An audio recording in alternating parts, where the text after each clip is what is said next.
हाँ तो प्यारे बच्चों, लौट आए हैं एक और अनोदर वीडियो के साथ। ठीक है, लास्ट वीडियो में हमने देखा था कि हमारे जो जनरल साइंस के मोस्ट क्वेश्चन थे मैंने कहीं से उठाए थे। उन 100 क्वेश्चंस के अंदर ऐसे क्वेश्चन जो क्या थे, ज़्यादा ही इम्पैक्टफुल थे, मोर क्या थे, इम्पोर्टेंट क्वेश्चंस थे, जो क्या हो सकते थे, आर्मी लेवल में आ सकते थे। उन क्वेश्चंस की बात की थी।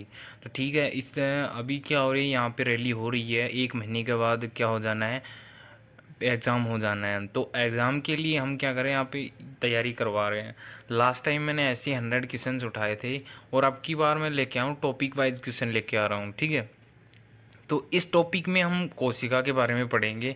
लैक्स ऐसे करके पूरी जब बायोलॉजी पढ़ लेंगे, फिर बायोलॉजी के बाद केमिस्ट्री के क्वेश्चन पढ़ाएंगे। उसके बाद क्या होगा, वो हाँ, एक फिजिक्स भी बच गया, उसके भी क्वेश्चन पढ़ेंगे। ठीक है, तो ये इस तरीके से हम पढ़ते आएंगे। आज का हमारा टॉपिक वो सेल्स, कोशिका। सबसे पहले कोशिका ही पूछा जाता है इंपॉर्टेंस।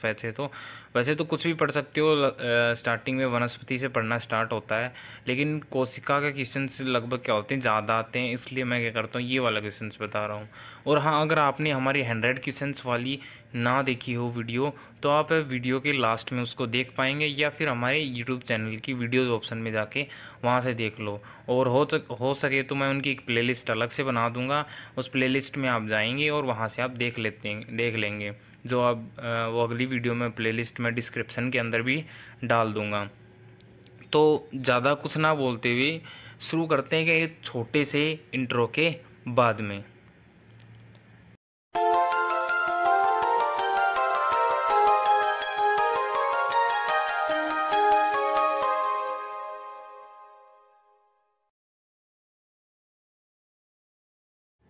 तो वीडियो स्टार्ट करने से पहले मैं आपको एक बात और बता दे रहा हूँ कि आप सोच रहे होंगे कि ये क्या हो रहा है, यहाँ पे जनरल साइंस के क्वेश्चंस आ रहे हैं, और जो हमारा मेन टॉपिक है, जो जनरल क्लास 10th है और क्लास 8 के क्वेश्चंस नहीं आ पा रहे हैं। तो वो क्या हो रहा है कि थोड़ा अभी बच्चों को रिक्वायरमेंट है, तो मैं वहाँ भी जाता हूँ। बच्चे बोल रहे हैं सर आप कुछ ऐसा दो हमें कि आप जाने के बाद भी हम उनको पढ़ पाएँ, थोड़ा हमारा क्लियर हो जाए कौन।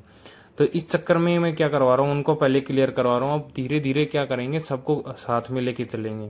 मैंने पहले भी बता चुका हूँ कि एक टीचर और आ जाएगा, पिछली वीडियो में मैंने बताया था, वो आपको सारा कवर करवाएगा।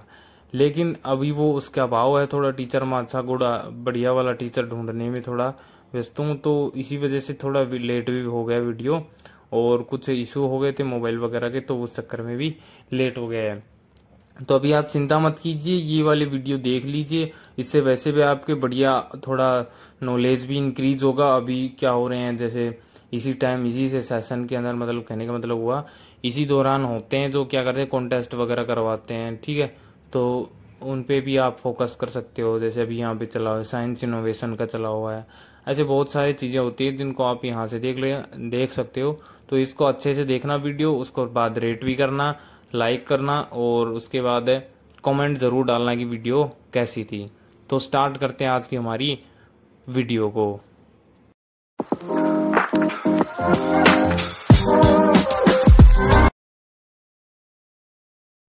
तो आज की हमारी वीडियो स्टार्ट करते हैं। हमने पहले ही बता चुके हैं कि हमारी वीडियो किसके ऊपर रहेगी। तो बायोलॉजी के अंदर वीडियो होगी हमारी कोशिका वाले टॉपिक के ऊपर। एक बार फिर से बता दे रहा हूँ, कोशिका वाले टॉपिक के ऊपर। अब इस टॉपिक के अंदर हम 3 सेट लेके चलेंगे। एक सेट में 10 क्वेश्चन हैं और 2 में 20-20 क्वेश्चन हैं। तो अगर इन 20 क्वेश्चन के अंदर इंपॉर्टेंट कौन सा होगा वो भी बता देंगे। और उसके बाद आपको इन क्वेश्चन के अंदर मैं गारंटी ले रहा हूँ कि इनके अंदर ही क्वेश्चन आपको मिलेंगे। कोई भी कैसा भी सर्विस का एग्ज़ाम दे लो, उसके अंदर आपको ये क्वेश्चंस मिल सकते हैं। ठीक है, तो पहला क्वेश्चन दे रखा है, सेल नाम किस जीव वैज्ञानिक ने सर्वप्रथम दिया था। तो सेल मतलब कोशिका, तो कोशिका का नाम सबसे पहले किसने दिया, ऑप्शन दे रखा है फ्लेमिंग ने, ल्यूमिनहॉक ने, रॉबर्ट हुक ने, एंड 4 नंबर पे दे रखा है ब्राउन ने। तो सबसे पहले इसका नाम किसने दिया था, रॉबर्ट हुक ने दिया था 1662 में। कब दिया इसने, 1662 के अंदर इसका नामकरण किया। किसने किया, रॉबर्ट हुक ने। क्या किया, नामकरण किया किसने, रॉबर्ट हुक ने किया। ठीक है, आगे चलते हैं। आगे चलने से पहले मैं आपको बता देता हूँ अगला क्वेश्चन है कि, चलो अगले क्वेश्चन पे आते हैं। अगला क्वेश्चन है, कौन सी रचना जंतु कोशिका को वनस्पति कोशिका में विभेदित करता है। ठीक है, ये दे रखा है कौन सी कोशिका होगी जो जंतु कोशिका और वनस्पति को अलग से मतलब ऐसी संरचना के बारे में बताना है जो, अब कहने का मतलब विभेदित मतलब क्या, अगर बंटवारा करे, बांट पाए, कहने का मतलब क्या होगा, कोई ऐसी चीज़ बतानी है जो क्या हो, क्या तो जंतु में ना हो या फिर वनस्पति में ना हो। तो सबसे देखो राइबोसोम दोनों के अंदर होता है, माइटोकॉन्ड्रिया भी दोनों के अंदर ही होता है, सेंट्रीमियर भी दोनों के अंदर होता है, सेंट्रियोल ये दोनों के अंदर नहीं होता, ये होता है खाली जंतुओं के अंदर। अब ये सेंट्रियोल होती क्या चीज़ है, सेंट्रियोल का हिंदी में बोलते हैं तारक केंद्र। ठीक है, ये किस में पाया जाता है, जंतुओं में पाया जाता है। ये एक बेलना आकार की आकृति होती है, खाली इतना ही देख लो। आगे चलते हैं।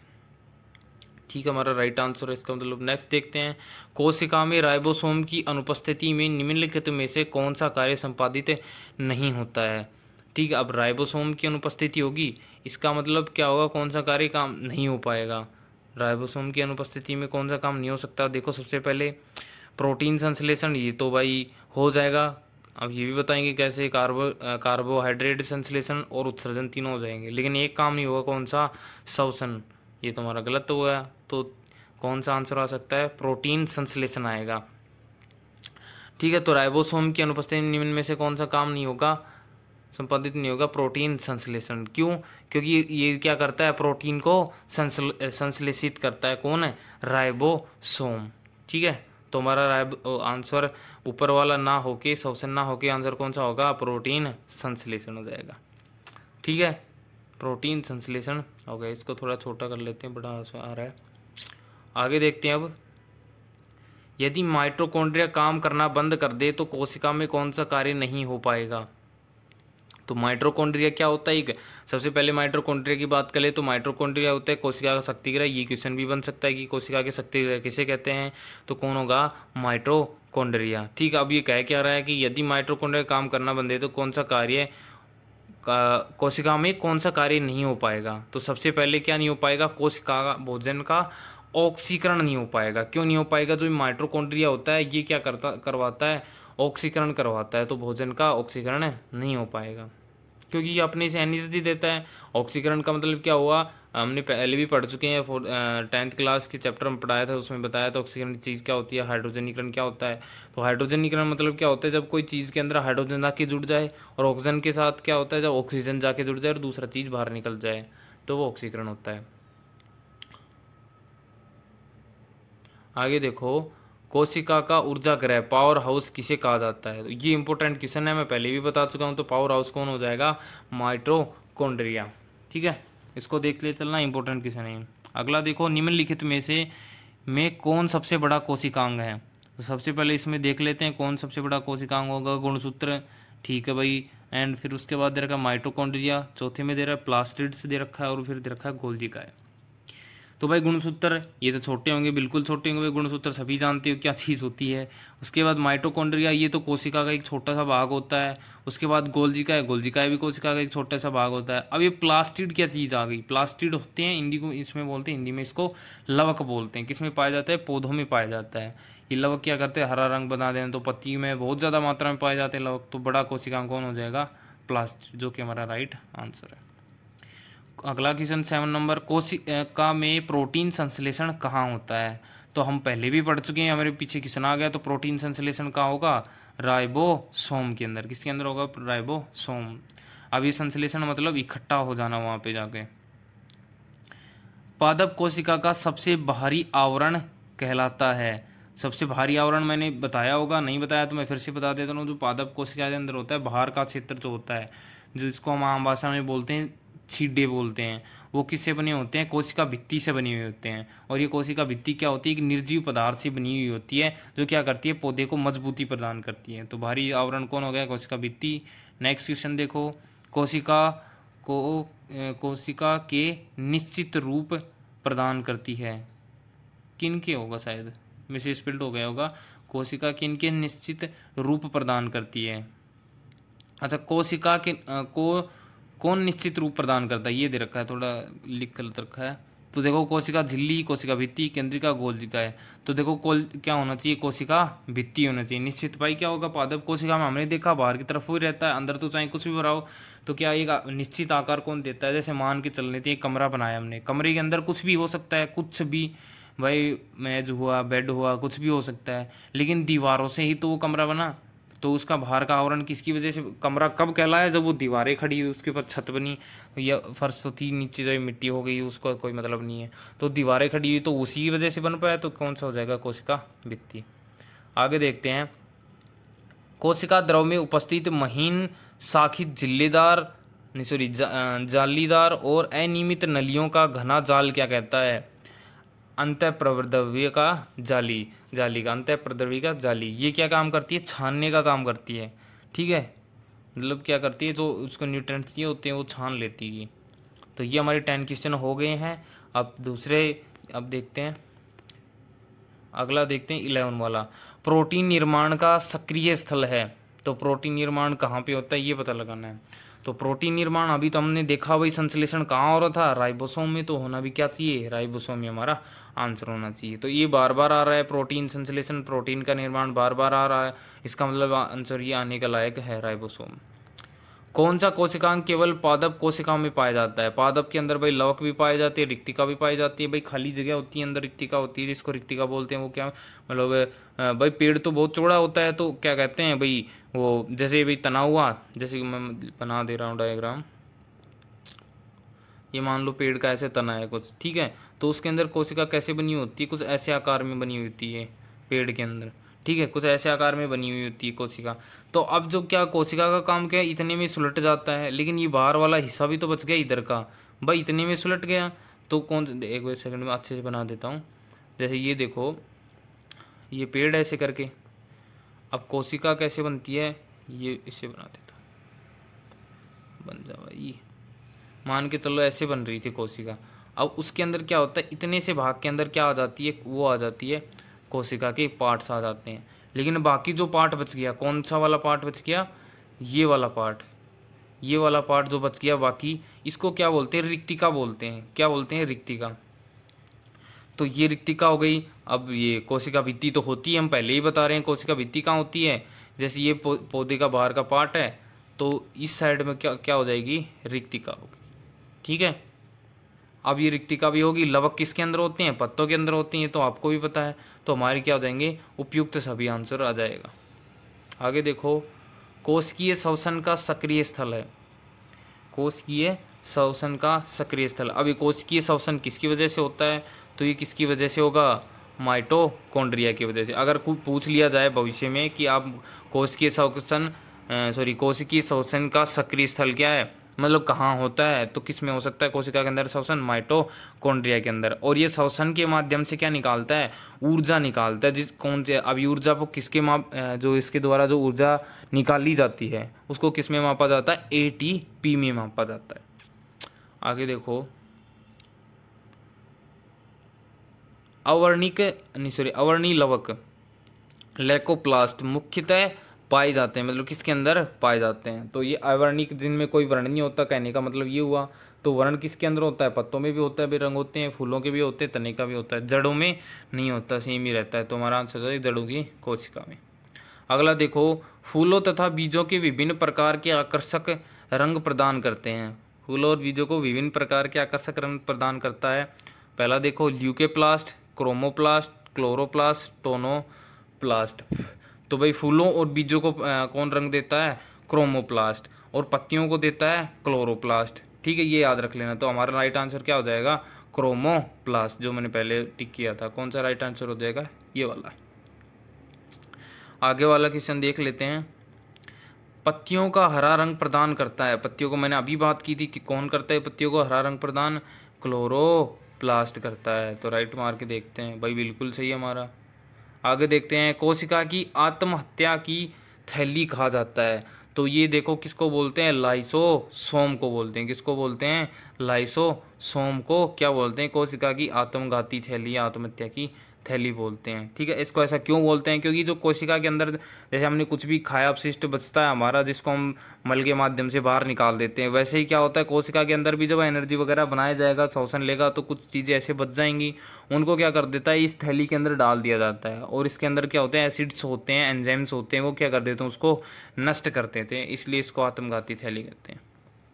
आगे देखो, लाइसोसोम में पाए जाने वाला वह एंजाइम जिसमें जीव द्रव को घुला देने या नष्ट कर देने की क्षमता होती है। अभी अभी हम उसी की बात कर रहे हैं, तो ऐसा कौन सा हो जाएगा, हाइड्रोलाइटिक एंजाइम। कौन सा होगा भाई, सबसे भाई खतरनाक एसिड कौन सा होता है, HCl ही होता है भाई। तो कौन सा हो जाएगा, हाइड्रो से इसी से याद कर लेना कि HCl होता है भाई सबसे खतरनाक, तो कौन सा हो जाएगा, हाइड्रोलाइटिक एंजाइम।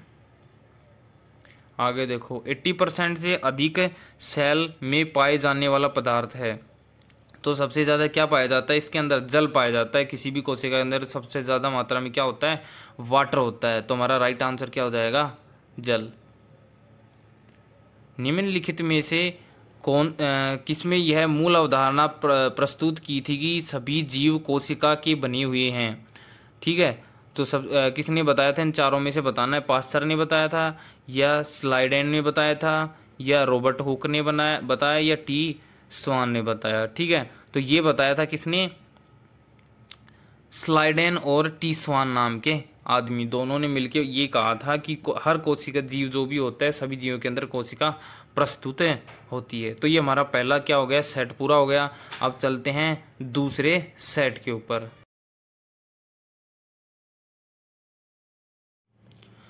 तो हमारा दूसरा सेट का फर्स्ट क्वेश्चन देखिए, किसकी उपस्थिति के कारण किसी पादप कोशिका और पशु कोशिका में अंतर पाया जाता है। पशु मतलब जंतु कोशिका में अंतर पाया जाता है। तो किसकी उपस्थिति में पाया जाता है भाई, क्या होता है, क्लोरोप्लास्ट किसके अंदर होता है, सबसे पहले देखिए, फूलों वगैरह सबके अंदर होता है, नहीं सॉरी पत्तों में होता है क्लोरोप्लास्ट। ठीक है, पादप कोशिका और पशु कोशिका में अंतर, मेन को अंतर क्या होगा यहाँ पे, कोशिका भित्ति। ठीक है, क्या अंतर हो जाएगा यहाँ पे, कोशिका भित्ति। क्यों क्यों क्योंकि ये क्या होता है, खाली पौधों के अंदर ही पाया जाता है। क्लोरोप्लास्ट पशुओं में भी पाया जा सकता है, लेकिन कोशिका भित्ति केवल पादपों में होती है। आगे देखिए, गोल्जी काय का प्रमुख कार्य है।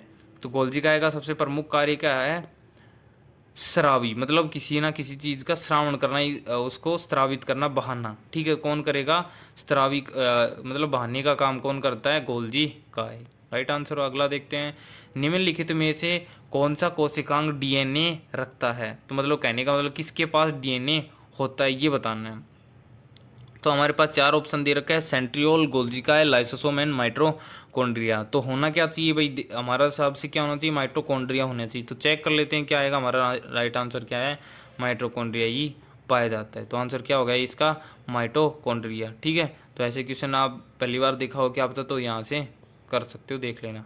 नेक्स्ट क्वेश्चन देखते हैं, कौन सा कोशिकांग प्रोटीन संश्लेषण में प्रमुख भूमिका निभाता है। प्रोटीन संश्लेषण वही पहले ही जो आ चुका है वो की वो बात हो रही है। तो सबसे पहले सबसे मेन भूमिका कौन निभाता है भाई, लाइसोसोम तो होता ही होता है। तो इसके साथ कौन आ जाएगा, ये तो नहीं हुआ भाई, माइटोकॉन्ड्रिया ये नहीं हुआ, तो बचा क्या फिर, लाइसोसोम और सेंट्रियोम, ये भी नहीं बचा भाई। बात तो लाइसोसोम की हो रखी थी, नहीं सो अरे लाइसोसोम थोड़ी राइबोसोम करता है किसका, प्रोटीन संश्लेषण। तो कौन सा आ जाएगा, एंडोप्लाज्मिक रेटिकुलम एंड राइबोसोम। तो राइट आंसर हमारा क्या हो जाएगा, बी वाला। हमने ध्यान नहीं दिया, लाइसोसोम पढ़ने लग गए क्योंकि वो आत्मघाती थैली 2-3 बार आ गया ना इस चक्कर में। ठीक है, तो हमारा क्या हो जाएगा, राइबोसोम इसका राइट आंसर। अगला देखते हैं, प्रोग्रेड सेल डेथ का कोशिका एवं आणविक नियंत्रण क्या कहलाता है। आगे देख लीजिए इसमें, अब ये तो मेरे को भी फर्स्ट बार दिख रहा है कुछ क्वेश्चन, लेकिन देखते हैं इसका क्या हो सकता है, मेरे को भी नहीं पता, चेक करते हैं। देखिए, प्रोग्रेड सेल डेथ का कोशिकीय में आणविक नियंत्रण, तो भाई कहाँ होना चाहिए मेरे हिसाब से, तो एंजिंग पे दबा रहा था, हाँ ये आएगा सही है, एंजिंग। तो ये देख लेना, मेरे को भी फर्स्ट बार क्वेश्चन आ रहा है, तो हो सकता है क्या पता आ भी जाए, लेकिन ऐसा इंपॉर्टेंट तो है नहीं ये क्वेश्चन, तो इसको चेक कर लेना एक बार। ठीक है, वो आपके ऊपर, आप चेक करोगे या नहीं। तो इस क्वेश्चन को एक बार देख लेना कैसा है, एक बार आगे चलते हैं। ठीक है, आगे देखिए, कौन सा अंग प्राय जंतु कोशिका में उपस्थित नहीं होता है। तो जंतु कोशिका में क्या नहीं हो सकता भाई, गोल्जी काय वो होता है। ठीक है, गोल्जी काय हो गया, उसके बाद माइटोकॉन्ड्रिया भी होता है, अंतःप्रदर्भजालक भी होता है। तो बच क्या गया, लवक नहीं होते किसी, लवक खाली किस में पाए जाते हैं, पौधे के अंदर। आंसर ये हो गया हमारा। लाइसोसोम कार्य करता है, लाइसोसोम क्या कार्य करता है, सबसे पहले सबको ही पता है ये भाई, लाइसोसोम का काम क्या होता है प्रोटीन संश्लेषण होता है, या फिर प्रोसेसिंग या पैकेजिंग में होता है, या फिर अंतःकोशिकीय पाचन में होता है, या वसा संश्लेषण में। प्रोटीन संश्लेषण में किसका काम होता है? राइबोसोम का हो रहा था। तो यहाँ पे किसका लाइसोसोम का होता है? पाचन करने के लिए होता है। तो यह आंसर हो जाएगा अंतःकोशिकीय पाचन। कहने का मतलब वही आत्मघाती थैली जो अपशिष्टों को पाचन कर दे रही थी, तो उसी से याद कर लेना। अगला क्वेश्चन 8 नंबर वाला, कोशिकीय भित्ति होती है, किसकी बनी होती है ये बताना है। पहला दे रखा है पारगम्य होती है या अर्धपारगम्य होती है, अपारगम्य होती है, चयनात्मक है, पारगम्य होती है। अभी पारगम्यता क्या होती है? पारगम्यता मतलब होता है उसके आर पार दिखाई दे पाना।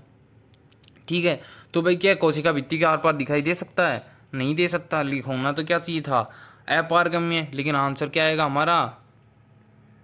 पारगम्य से। यार तो फिर दबा दिया। क्यों आंसर क्या आएगा हमारा? पारगम्य। क्या हो सकता है वो उसके अंदर देख सकते हैं कि माइक्रो लेंसेज के जरिए। ठीक है, आगे देखो, या नॉर्मली भाषा में देखने से नहीं ले सकते, हम किरणों से ले सकते हैं। क्यों?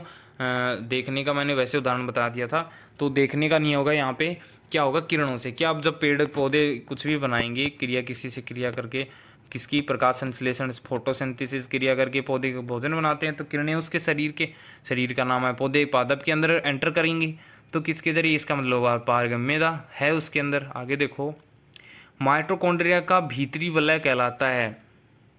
तो भीतरी वलय क्या होता है? क्रिस्टी या ऑक्सीसोम्स, मैट्रिक्स या माइक्रोसोम्स। तो इसका आंसर होना चाहिए क्रिस्टी। ठीक है, राइट आंसर हमारा। आगे देखिए, माइटोकॉन्ड्रिया किसमें अनुपस्थित होता है? तो भाई किसके अंदर हो सकता है भाई माइटोकॉन्ड्रिया अनुपस्थित है? भाई यीस्ट में होता है, कवक में भी होता है, हरे शैवालों में भी होता है, जीवाणु में नहीं होता। तो हमारा राइट आंसर क्या होगा? जीवाणु। आगे देख लीजिए, जीव द्रव प्रोटोप्लाज्मा शब्द का प्रयोग सर्वप्रथम किसने किया था? तो इसका प्रयोग सर्वप्रथम शायद इसने किया था, पुरकिंजे। ये हमारा राइट आंसर क्या हो जाएगा? पुरकिंजे। अगला क्वेश्चन देख लेते हैं तब तक। 12 नंबर, जीव द्रव्य जीवन का भौतिक आधार है, यह किसका कथन है? जीव द्रव्य जीवन का भौतिक आधार है, तो ये किसने कहा था? ऑप्शन दे रखे, हेनरी ने, लेमार्क ने, या हेंसले ने, या ट्रेवलेंस ने। मेरे हिसाब से आएगा इसमें हेंसले। ठीक है, राइट आंसर हमारा क्या हो जाएगा? हेंसले। क्या बात है, तुक्के तुक्के लगे जा रहे हैं आज तो। मतलब 2-3 क्वेश्चन ऐसे हैं जो क्या है हो सकते हैं, लेकिन थोड़े मतलब अटपटे हैं, फर्स्ट टाइम देखें। आगे देखते हैं, डीएनए के द्वि हेलिक्स प्रारूप को पहली बार किसने प्रस्तावित किया था? अब सब मतलब द्वि हेलिक्स मतलब 2 भागों में बांट पाना, जैसे भाई माता पिता से किसके अंदर उसके बच्चों में आ जाना। तो इसको सबसे पहले किसने समझाया था? वॉटसन एंड क्रिक ने समझाया था। तो याद रख लेना, डीएनए को किसने समझाया था? वॉटसन एंड क्रिक ने। आगे देखिए, मतलब ये 2 वैज्ञानिक थे, ठीक है, एक आदमी नहीं है। अगले देखो, न्यूक्लियस की खोज सर्वप्रथम किसने की थी? ठीक है, न्यूक्लियस की खोज किसने की भाई सर्वप्रथम? इसका आंसर भाई बताइए जल्दी से। कौन भाई फर्स्ट किस वो दे रखा है, सॉरी, पहले वाला दे रखा है ल्यूमेनहॉक, फिर सावन दे रखा है, फिर हॉफमिंस्टर, फिर ब्राउन दे रखा है। तो होना क्या चाहिए? हॉफमिंस्टर। लेकिन आंसर गलत आ रहा है। तो इसकी खोज शायद ल्यूमेनहॉक ने की थी, वो भी गलत है। स्वान ने की थी, ये भी गलत है। तो बच तो हमारा राइट ये बच गया, डी वाला राइट हो जाएगा। क्या होगा? किसने की थी? ब्राउन नाम के आदमी ने की थी। ठीक है, ये हमने ध्यान दिया। तो हमारा राइट आंसर यहाँ क्या हो जाएगा? ब्राउन है। भाई कई बार हमारा भी गलत हो सकता है, ऐसा थोड़ी है। आगे देखिए, कोशिका की क्रियात्मक गतिविधियाँ नियंत्रित होती हैं। तो कोशिका की क्रियात्मक गतिविधि किस पे नियंत्रित होती है भाई? होनी तो किस पे चाहिए? केंद्रिका द्वारा, या फिर केंद्रक द्वारा, या जीव द्रव्य द्वारा, या माइटोकॉन्ड्रिया। तो इसमें आंसर क्या होना चाहिए? माइटोकॉन्ड्रिया। लेकिन ये तो नहीं है। क्यों? मैंने कहा क्यों माइटोकॉन्ड्रिया पे निर्भर होती है? क्योंकि उसके अंदर क्या हो सकती है, वहाँ से ले सकते हैं, इसलिए बोला मैंने। अब बचा क्या? किसके द्वारा होगी? केंद्रक के द्वारा। तुम्हारा राइट आंसर क्या होगा? केंद्रक। क्यों भाई? जो तुमने देखा होगा, सर्किल बनाते हो तुम मैथ्स के अंदर, क्या बनाते हो? सर्किल बनाते हो, बीच में पॉइंट रखते हो और चारों तरफ से घुमा देते हो, और फिर क्या करते हो? जो भी नापते हो मेन पॉइंट से नापते हो। तो उसी प्रकार यहाँ भी क्या होता है? कोशिका के अंदर सारा काम कौन किसके माध्यम से किया जाता है? कहने का मतलब मास्टरमाइंड कौन होता है? केंद्रक होता है। अब बात कर ली जाए, जैसे कि भाई केंद्रक को बनाते है, तो हर कोशिका से भाई कोशिका मिल के क्या बनाती हैं? तो कोशिका मिल के क्या बनाती है? उत्तक बनाती हैं, एंड उत्तक मिल के कोई क्या बनते हैं? तंत्र बनाते हैं। तंत्र जैसे पाचन तंत्र हो गया, ये उत्सर्जन तंत्र हो गया, ठीक है, या फिर कुछ और मतलब भाई पाचन के अंदर क्या भाई खाना खाया वो वाला तंत्र मतलब पूरा तंत्र जिसके अंदर एक काम विशेष काम किया जाता है वो तंत्र होता है। अगला देख लीजिए क्वेश्चन, गुणसूत्र शब्द प्रदान किया किसने दिया भाई गुणसूत्र नामक वह।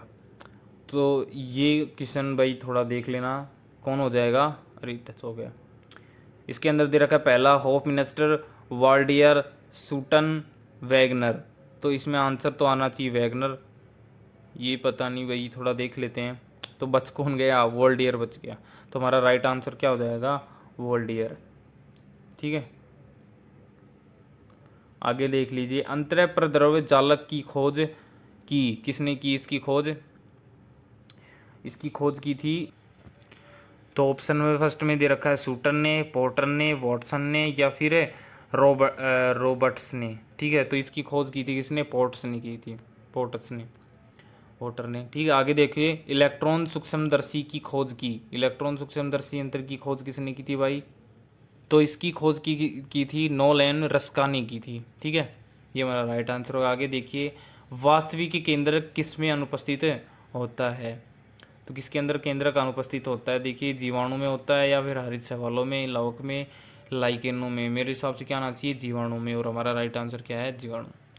सर्वाधिक संख्या 2n में गुणसूत्र पाए जाते हैं, गन्नों में, आलू में, मनुष्य में या ओगियोग्लोसिस में। तो ये हमारा आंसर हो जाएगा ओगियोग्लोसिस। तो ये सेकंड भी जो क्या बोलते हैं इनको, सेकंड प्रैक्टिस सेट पूरा हो चुका है। इसमें कौन कौन सा इंपॉर्टेंट क्वेश्चन होगा ये और बता दे रहा हूँ मैं, एक सेकंड रुक जाओ। ठीक है, एक तो क्या हो जाएगा, ये वास्तविक केंद्रक वाला इंपॉर्टेंट हो जाएगा। उसके बाद देख लीजिए अगला क्वेश्चन, ये सूक्ष्मदर्शी यंत्र, ये अंतरः प्रद्रव्य जालिका की खोज किसने की थी, ये भी इम्पोर्टेंट हो गया। उसके बाद गुणसूत्र ये भी जाने दीजिए। उसके बाद कोशिका की ये रहने दीजिए, ये हो जाएगा कोशिका की क्रियाविधि गतिविधि कौन नियंत्रित करता है। ठीक क्वेश्चन है, आगे देख लीजिए, डीएनए द्विवेलक ये प्रस्तावित किसने किया, वॉटसन एंड क्रिक ने। ठीक है, ये क्वेश्चन इंपॉर्टेंट हो गया। उसके बाद बात आ जाती है माइटोकॉन्ड्रिया किस में अनुपस्थित होता है, ये भी इंपॉर्टेंट क्वेश्चन है। ठीक है, उसके बाद अगला क्वेश्चन देख लीजिए, माइटोकॉन्ड्रिया की भीतरी वलय किससे बनती है, ये भी थोड़ा क्रिस्टी से बनती है, ये भी इंपॉर्टेंट है। कोशिका भित्ति कहाँ होती है, ये भी इंपॉर्टेंट है। लाइसोसोम का कार्य भी इंपॉर्टेंट है। ठीक है, उसके बाद नेक्स्ट वाला देख लीजिए। ठीक है, ये वाले इंपॉर्टेंट हमारे हो गए हैं। गोल्जी का कार्य ये भी इंपॉर्टेंट है। ठीक है, अब नेक्स्ट वाला टॉपिक देखते हैं, सॉरी नेक्स्ट वाला प्रैक्टिस है सेट देखते हैं। तो हमारे फाइनल प्रैक्टिस सेट को देखते हैं। इसमें 10 क्वेश्चन हो गए, उन दोनों में 20-20 थे, तो ये 10 क्वेश्चन वाला प्रैक्टिस सेट है। इसमें भी इंपॉर्टेंट क्वेश्चन डाले हैं। पहला क्वेश्चन देखते हैं, कोशिका का जीवित अंश जीव द्रव्य कहलाता है, यह किससे बना हुआ होता है। ये जो जीव द्रव्य कहलाता है कोशिका का जीवित अंश वो किससे बना होता है। तो सबसे पहले दे रखा है केवल कोशिका द्रव से बना होता है, कोशिकीय द्रव और केंद्रक द्रव से बना होता है, केवल केंद्रक के द्रव से बना होता है, या फिर केंद्रक द्रव, कोशिका द्रव एवं एनी कोशिका। तो ये हमारा राइट आंसर हो जाएगा। ठीक है, अगला देख लीजिए, कोशिकीय एवं आणविक जीव विज्ञान केंद्र कहाँ स्थित है। ठीक है, कोशिकीय में आणविक जीव विज्ञान केंद्र, तो ये कोशिका के लिए अब देख लो कोशिका कितना इंपॉर्टेंट पार्ट है के लिए, इसलिए केंद्र बनाया है, तो ये हैदराबाद में है। ठीक है, ये भी याद रख लेना। आगे देख लीजिए, निम्नलिखित में से सबसे बड़ी कोशिका है, सबसे छोटी होती है माइकोप्लाज्मा। कितनी छोटी होती है, ये होती है 0.1 से या होती है 0.5, इतनी होती है mm। ठीक है, माइकोप्लाज्मा। आगे देख लीजिए, बड़ी वाली होती है शत्रुमुर्कांडा होता है, जो जिसका होता है साइज 170 to 150। ठीक है, लेंथ ये होती है एंड ब्रेथ ये होती है। आगे देख लीजिए, अगला क्वेश्चन था कि कोशिका के बारे में निम्नलिखित में से कौन सा सही नहीं है। कोशिका के आकार और मापन विशिष्ट कार्य से संबंधित हैं। ठीक है, सही है बिल्कुल। आगे कुछ कोशिका के बदलते आकार होते हैं, बिल्कुल सही है। ठीक है, प्रत्येक कोशिका में निष्पादन की अपनी क्षमता होती है, बिल्कुल सही है। सभी देह ऊतकों में एक ही प्रकार की कोशिकाएं विद्यमान होती है, बिल्कुल गलत है। ठीक है, एक ऊतक में एक ही प्रकार की होती है, सभी ऊतकों में एक जैसी कोशिका नहीं होती है। आगे देख लीजिए, निम्नलिखित में से कोशिका अंगों में कौन सा एक अर्धपारगम्य है। सबसे पहले कोशिका झिल्ली ही अर्धपारगम्य है। प्लाज्मा कोशिका, कोशिका भित्ति तो होती नहीं अर्ध पारगम्य, तो पूरी पारगम्य होती है, केंद्रक भी नहीं होती। आगे देख लीजिए, निम्नलिखित पोषकों में से कौन सा एक पौधे की कोशिका भित्ति का एक संरचनात्मक घटक है?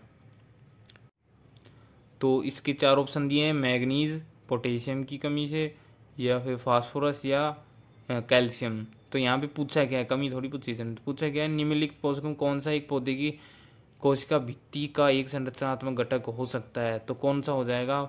यहाँ पे कमी उमी तो होगी नहीं, तो ये तो वैसे ही गलत हो गया।